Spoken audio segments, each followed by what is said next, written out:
नमस्कार दोस्तों, आप सभी का स्वागत है रामप्रीत राज मैथ्स में। आज हम पढ़ने के लिए जा रहे हैं कक्षा 10 का 12.1 का छठा सवाल।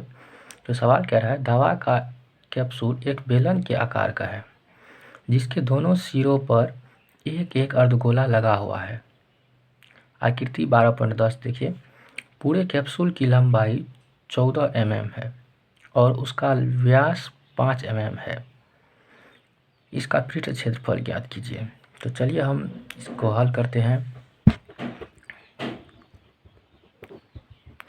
तो ये कहता क्या है कि ये एक कैप्सूल है जो है बेलन का आकार का। इसके दोनों सिरों पर ये देखिए अर्धगोला लगा हुआ है। क्या है? अर्धगोला लगा हुआ है और इसका व्यास जो दिया हुआ है यहाँ से यहाँ तक दिया हुआ है 5 mm और यहाँ से यहाँ तक की पूरी ऊंचाई दिया गया है 14 mm। तब देखिए हम इसका व्यास है 5 सेंटीमीटर 5 mm। तो इसका हम त्रिज्या निकाल लेंगे तो त्रिज्या बराबर हो जाएगा 5 का आधा कर देंगे तो 2.5 mm। अब देखिए यहाँ से यहाँ तक ये त्रिज्या कितना हो गया? ये हो गया 2 पॉइंट, यहाँ से ये 5 mm है और यहाँ से यहाँ ये आधा निकल गया, कितना निकल गया? 2.5 mm। अब इसका हम क्षेत्रफल निकालेंगे तो कैप्सूल का क्षेत्रफल बराबर हो जाएगा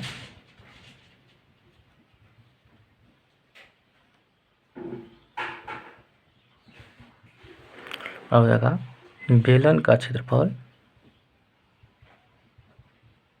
बेलन का पृष्ठ क्षेत्रफल प्लस दोनों अर्धगोला का क्षेत्रफल।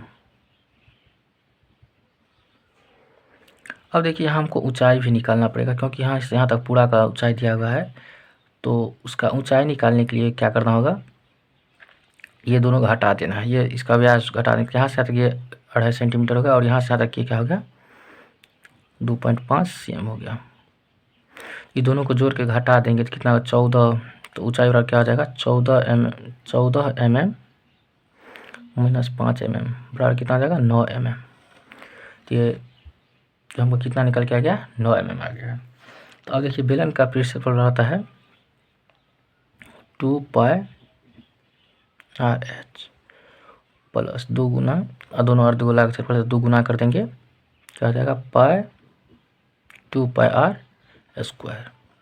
तो अब देखिए दोनों में ये 2 है तो 2 कॉमन ले लेंगे, पाई भी है दोनों में, आर भी है दोनों में, तो दोनों कॉमन लेंगे। 2πr कॉमन ले लिए। अब क्या बच गया? यहाँ एक 2 बच गया, यहाँ बच जाएगी h प्लस 2r²।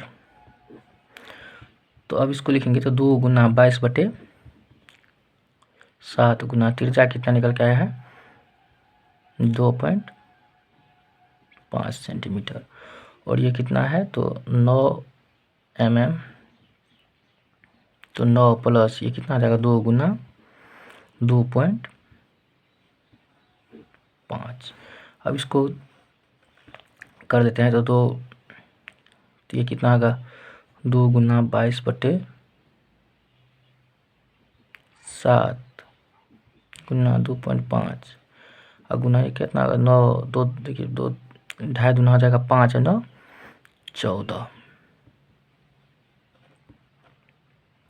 तो 7 दूना 14 कट गया।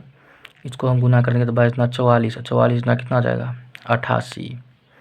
इसको चलिए इसको दशमलव हटा देते हैं तो यहाँ 2 पंचे 10 और 5 25। तो इसको गुना कर लेंगे तो 2 कितना आ जाएगा? 5 गुना 10 और 10 गुना 22 करेंगे कितना आएगा? 220 mm²। यह आपका सवाल बन के रेडी हो चुका है, तो आप देख सकते हैं। तो आप समझ लीजिए, कहता है कि जैसे हमको यहाँ से यहाँ तक पूरा दिया हुआ है तो इसका ऊंचाई कितना दिया गया है? पूरा कैप्सूल का 14 mm और क्षेत्र व्यास कितना दिया गया? 5 सेंटीमीटर। तो इसका अगर हम ऊंचाई निकाल लेंगे तो यहाँ से यहाँ ये पहले इसका हम त्रिज्या निकाले थे। त्रिज्या निकाले तो त्रिज्या बराबर होता है व्यास बटे 2। तो व्यास का आधा कर दिए तो 5 mm है, तो 5 mm का आधा कितना हो गया 2.5 mm, 2.5 mm। अब ऊंचाई निकाल लेंगे तो ऊंचाई निकालने के लिए यहाँ एक ये अर्धगोला का त्रिज्या और ये अर्धगोला दोनों का त्रिज्या जोड़ के हम क्या करेंगे, संपूर्ण ऊंचाई से घटा देंगे। तो 14 mm दिया गया है पूर्ण संपूर्ण ऊंचाई। तो इसमें से अगर ये दोनों घटा दिए तो दोनों को जोड़ देंगे, दोनों गोले का त्रिज्या कितना आ जाएगा 5 mm। तो 5 mm घटा दिए कितना आ गया 9 mm। हम चलते हैं अगले सवाल की ओर। तो अगला सवाल क्या कह रहा है कि कोई तंबू एक बेलन के आकार का है जिस पर एक शंकु अध्यारोपित है। यदि बेलनाकार भाग की ऊंचाई और व्यास क्रमशः 2.1 मीटर और 4 मीटर है तथा शंकु की तिर्यक ऊंचाई 2.8 मीटर है, तो तंबू बनाने में प्रयुक्त कैनवास का क्षेत्रफल ज्ञात कीजिए। साथ ही 500 रुपये प्रति मीटर स्क्वायर की दर से इसमें प्रयुक्त कैनवास की लागत ज्ञात कीजिए। तो चलिए अब इसको हम सॉल्व करते हैं। क्या लिखते हैं हल। अब देखिए पहले आकृति बना देखा था कि ये एक बेलन है,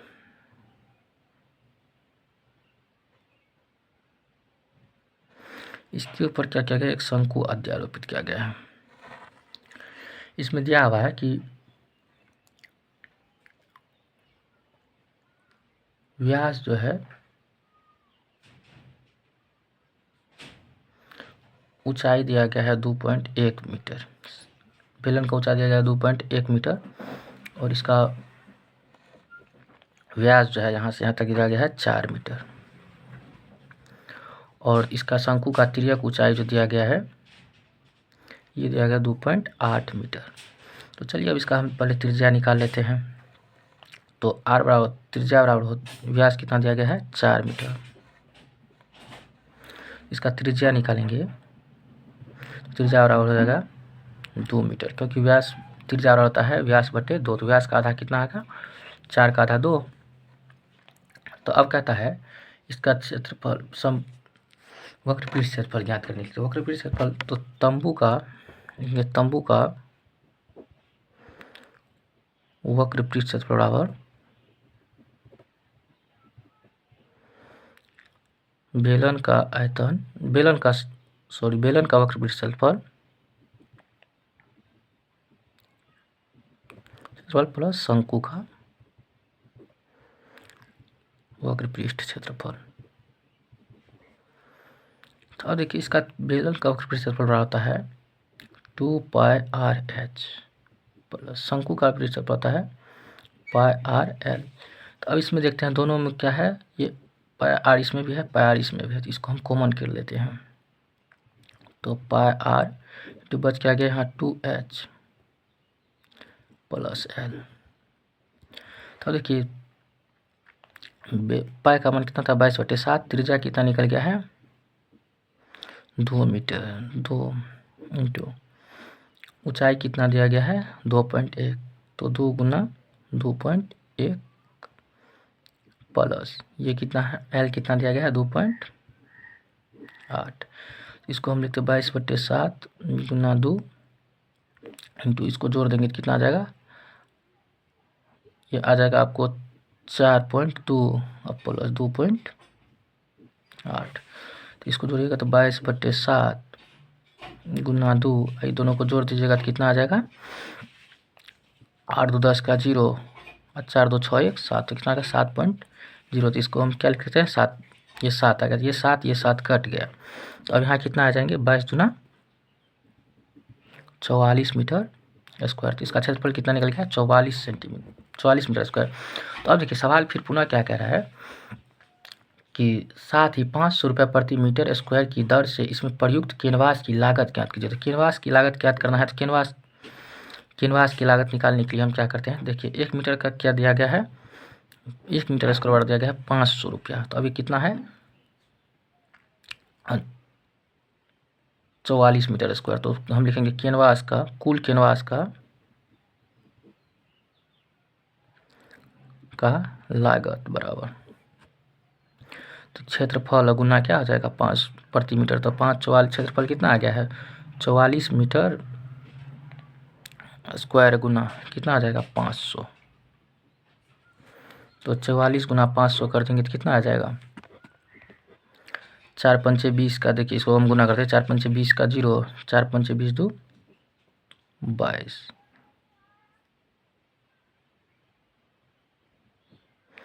तो ये कितना आ जाएगा, ये 2 जीरो है तो 2 जीरो उठा दीजिए, कितना आ गया 22,000। तो हमको टोटल कितना रुपया खर्च आएंगे 22,000 का खर्च आएंगे। तो आपको जहाँ आप समझ चुके हैं, धन्यवाद।